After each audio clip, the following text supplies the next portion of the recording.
Welcome back. I'm back. You're back. Hey, we back. Welcome everyone to the episode on the Ultimate Sports TV, guys. Today, we're going to be doing one of my favorite tier lists to do out of all tier lists, and that's tier listing the wide receiving corps all in the NFL, guys. We're getting close to training camp, so it's only right that we take a look into one specific area of each team's depth chart. But before I get into tier listing each wide receiving corps in all of the NFL, please make sure you go ahead and subscribe to the Ultimate Sports TV. Because if you are not subscribed, missing out on so much, people. Because this is the hot spot. Get lots and lots of hot from the Ultimate Sports TV spot with NBA and NFL content. So go ahead, hit that subscribe button, and join the TSTV squad. Then when you're done with that, please like this video for me, share this video and YouTube channel, then comment down below your top 5 wide receiving corps in the NFL down in the comment section below, guys. But now let's get into this NFL wide receiving corps tier list. And first, I'm going to start off with naming all of these tiers. We got the dynamic tier for those top echelon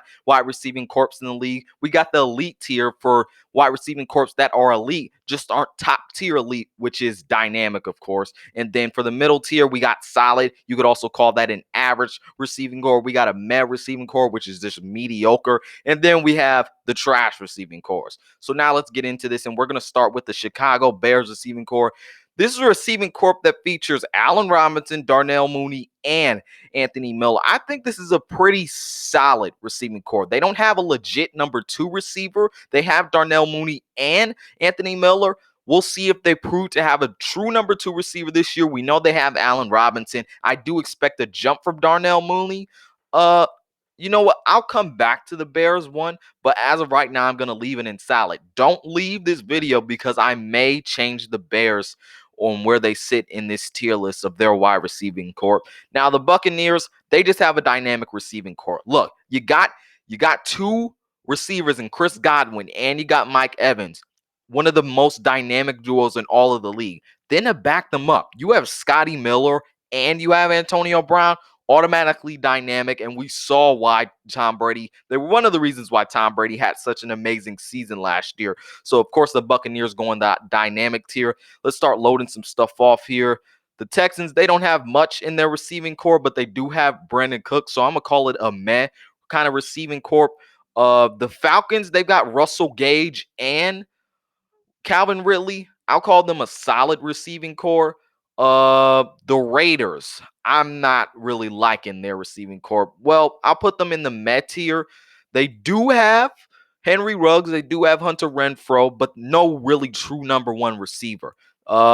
Let's see some other ones here. We got the Jets. Now, I like the Jets receiving corps. I'm gonna put them in the solid tier. They have Elijah Moore, who I think is going to be a star in this league. They have Jamison Crowder and they have Corey Davis. Now, you could really switch off between Corey Davis and Jamison Crowder, finding out who's really your number 1 receiver. But I do like the 2 guys that they have to try and see who's their number 1 receiver and have options for Zach Wilson. So I do think the Jets receiving corps is in the tier solid. Now the Dolphins, you know what? I think this year, I'll put them in the solid tier. I think they'll almost get to the elite tier. They've got Devontae Parker, and they've got Will Fuller, and they've got Jalen Waddle. While Jalen Waddle is unproven, I think in this Miami offense with 2 other good receivers in it, he will have room to shine in. Now, will he be a number 1 receiver throughout his career? To me, I don't think that's going to happen, but in this offense, I think he will shine. And then, of course, you have Devontae Parker and Will Fuller. I think all these guys are going to coexist well, and I do like the talent they have in it. I may move them up to the elite tier later in this video. Now, let's start getting serious with some of these things.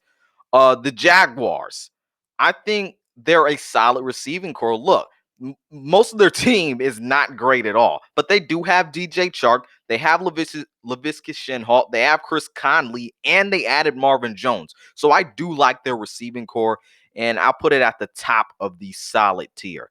The Browns, I think they have an elite receiving corps. Now, because of injuries and because of inconsistency, I'm not going to put them as dynamic, but they've got Jarvis Landry and they got OBJ. They're a top 10 wide receiving duo in the league. And then you've got Donovan Peoples-Jones. You've got Anthony Schwartz. And as a 3rd receiver and arguably a great number 2 receiver on any other team, you have Rashard Higgins. So the Browns receiving corps, is great there. It's sitting there great for Baker Mayfield. And let's not even start with their tight ends because that'll just add more icing to the cake. But their receiving core, they've got some good rotational pieces and they've got the superstars or on their receiving corp. So the Browns have an elite receiving corp. Now, the Seahawks. I'm gonna say they are elite. They drafted Dwayne Eskridge in the draft, but they do have a dynamic duo in Tyler Lockett and DK Metcalf. Now, what stops them from getting to the dynamic tier? They probably do need more depth in that receiving corp, but they are an elite kind of receiving corp. I'm gonna put them in front of the Browns. That may change later. Now, the Cowboys, they're a dynamic receiving corp. They've got three guys that can give you 1,000 yards any year, and they almost did that last year all at once. You've got a bona fide superstar wide receiver in Amari Cooper. You have CeeDee Lamb, and you have Michael Gallup. These guys were all over 800 yards last season. Michael Gallup had 800 yards. CeeDee Lamb had 900. Amari Cooper had 1,000. We all know that all of these guys make room for each other, and they are just a superstar receiving core. So they're the most dynamic receiving corps. I'm gonna actually put them in front of the Buccaneers. Now, the Washington football team, I think this year they're a solid receiving core. Now, look, they added Curtis Samuel, and I think he's a good number 2 wide receiver to go next to Terry McLaurin. I like the Washington football team's receiving core. It's just not elite, but it is a solid receiving core. I'm going to put them in front of the Jets, and I like that right there. All right. Now, the Cardinals, they're solid.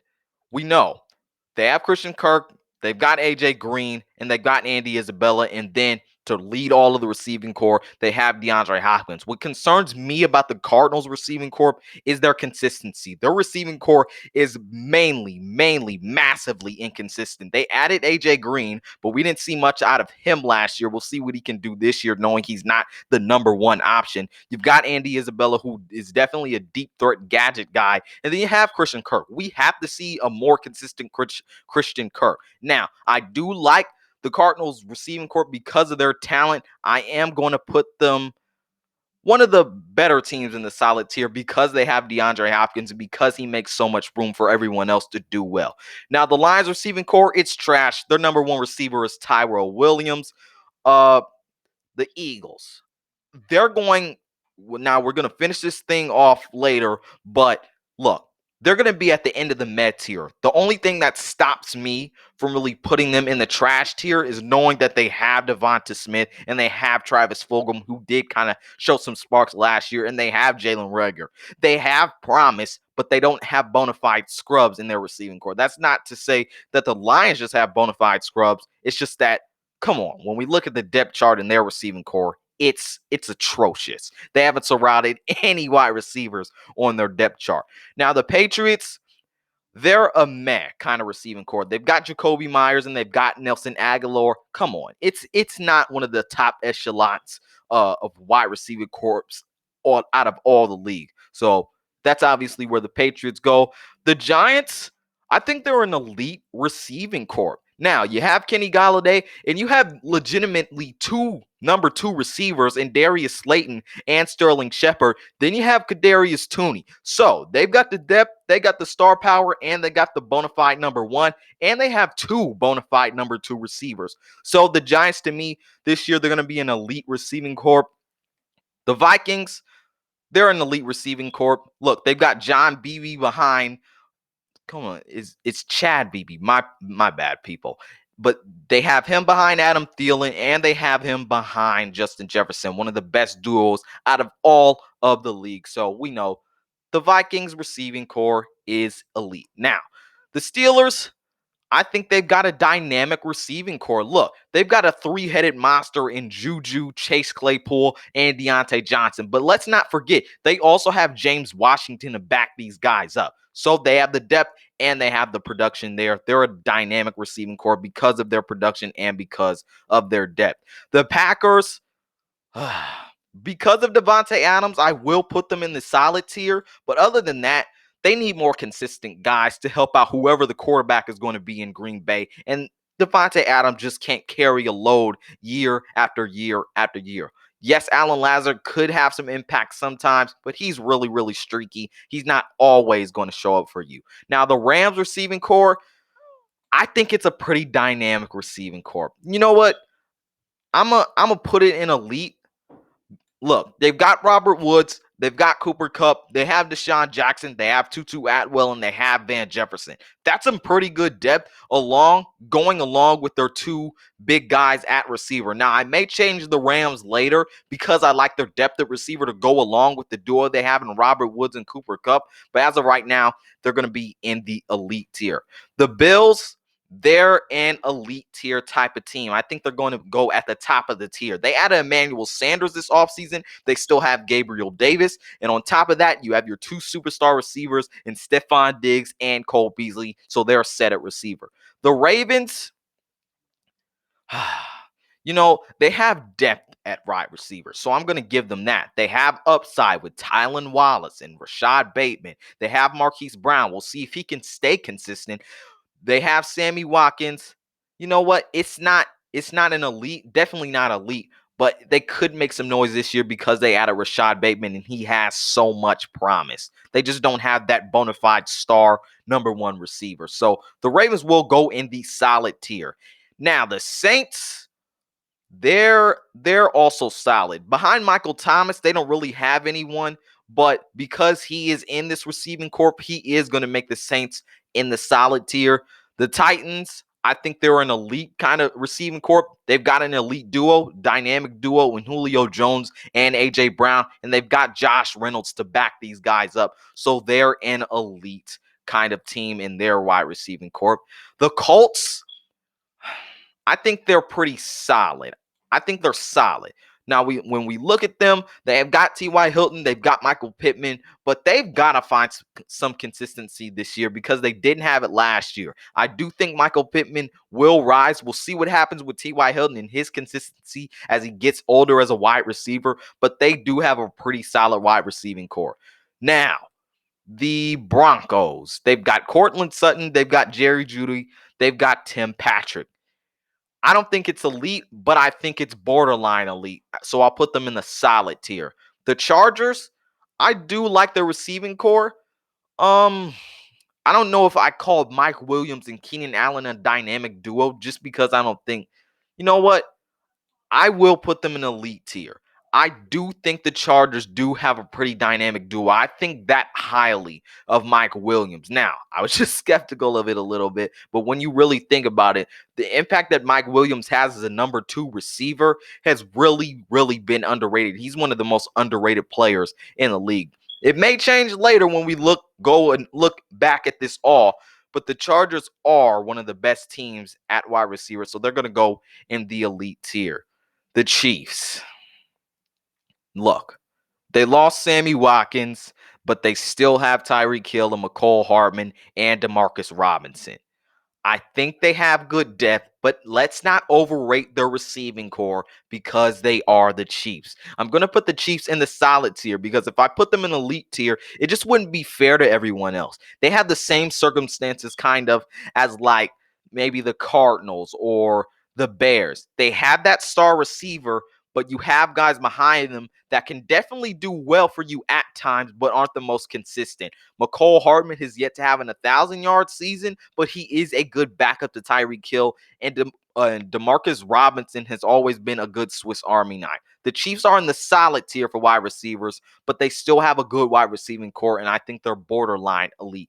Now, the Bengals, I think they have an elite receiving core. They have a dynamic duo in T. Higgins and Tyler Boyd that I think will rise and grow this year. And then they added that to Jamar Chase. So I think they do have a pretty good trio there, and I think it will rise and prosper this season. Now, the San Francisco 49ers, they've got a solid tier. I think they have to be more consistent like a lot of other teams in this solid tier. But hey, Brandon Ayuk, in my opinion, he's going to be an 1,000-yard receiver. And maybe we'll see the same about Deebo Samuel. I like the upside of their wide receiving corp. Let's see if we can move them up to the elite tier if we really think about it. Now, the Panthers, look, they lost. If they didn't lose Curtis Samuel, maybe I'd still have them in elite tier. Do I still have them in elite tier? I'm going to have to think. well, they got David Moore. I'm going to say they're in the elite tier. Look, they've got the depth, and they added a third receiver with David Moore, and they have 2 1,000-yard receivers and Robbie Anderson and DJ Moore. So I like the Panthers receiving corps to go around Sam Darnold. I'm going to give them an elite tier. Now let's go over this thing. Let's see if anything needs to be fixed, if anything does not need to be fixed. Now, we're looking at the dynamic tier. You can't really argue anything there. The Cowboys have a good trio. The Buccaneers have 4 guys, but the guys at the bottom could be more consistent, but they're still a dynamic kind of receiving corps. The Steelers, you can't argue that. The Bills, they're good where they are. The Seahawks are good where they are. The Rams are. The Browns are. The Giants are. The Vikings are. The Titans are. Now the Chargers. Should we contemplate that? I think I will move them down to the solid tier just for now. When we do this again in the middle of the NFL season this year, I think I may move them up to the elite tier just because I do think Mike Williams could have another good season. Let's see. The Dolphins. I think I have to see more from Will Fuller first. I have to see something from Jalen Waddle. We know what we get out of Devontae Parker. Other than that, I think this is our tier list here. In the dynamic tier, we got the Cowboys, Bucs, and Steelers. In the elite tier, we got the Bills, we got the Seahawks, we got the Rams, Browns, Giants, Vikings, Titans, Bengals, Panthers, and then the solid tier, we got the 49ers, Chargers, Dolphins, Chiefs, Broncos, Colts, Cardinals, Jaguars, Packers, Falcons, Bears, Washington football team, New York Jets, Baltimore Ravens, New Orleans Saints. In the Mets here, we got the Patriots, the Raiders, the Texans, the Eagles. And last but certainly least, we got the Lions in the trash tier for their receiving core, guys. But this is it for me. This is my NFL wide receiving corp tier list for 2021, guys. We're going to do this again in the middle of the season. Make sure you subscribe to the Ultimate Sports TV to continue to get more fire NFL and NBA content, guys. Other than that, this is Malik Hicks, a.k.a. the Rank of the Ultimate Sports TV, signing off. Peace out, and I'll see you on the other side.